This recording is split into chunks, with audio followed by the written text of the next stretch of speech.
de surexpertise, bureau d'études spécialisé en désamiantage, démolition. Nous donc gérant de la société SRN Reconcept. Alors le but de ce chantier, on nous l'a présenté comme étant un chantier important dans le sens où il y avait un arrêté de péril, un petit peu une obligation de déconstruire ce bâtiment.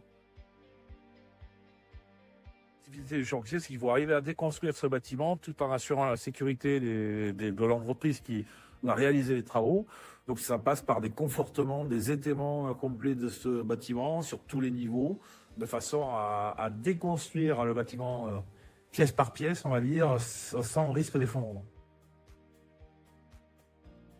On a dépollué le bâtiment parce qu'il y avait un peu d'amiante et de plomb à l'intérieur. Ça, c'est une première phase de travaux. Tout ça avec la complexité d'avoir les étaiements à l'intérieur du bâtiment, donc avec des places un peu restreintes.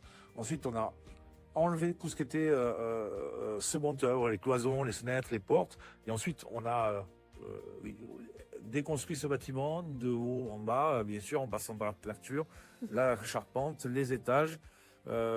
Et tout ça manuellement, en conservant des étaiements aussi pour la sécurité du personnel. Et pourquoi on ne peut pas le démolir avec un engin? C'est que déjà l'engin ne rentre pas sur le chantier. Alors les risques, c'est de générer des désordres sur les bâtiments voisins. C'est le risque aussi d'effondrement qui peut survenir à tout moment parce que sur ce type de dossier, on ne peut pas tout voir en amont. Donc on a des points d'arrêt sur les chantiers pour on va dire maîtriser la méthodologie par étapes, de façon à revoir, si vous voulez, les moyens de protection collective ou individuelle en cours de travaux. Au moment de la déconstruction, cela nous permet de voir un peu comment a été construit les bâtiments. Et il y a certains éléments structurels qui étaient plus ou moins gravés dans les autres bâtiments existants. Donc du coup, il fallait, au fur et à mesure de la déconstruction, se rendre compte vraiment et de comprendre comment étaient pris les éléments.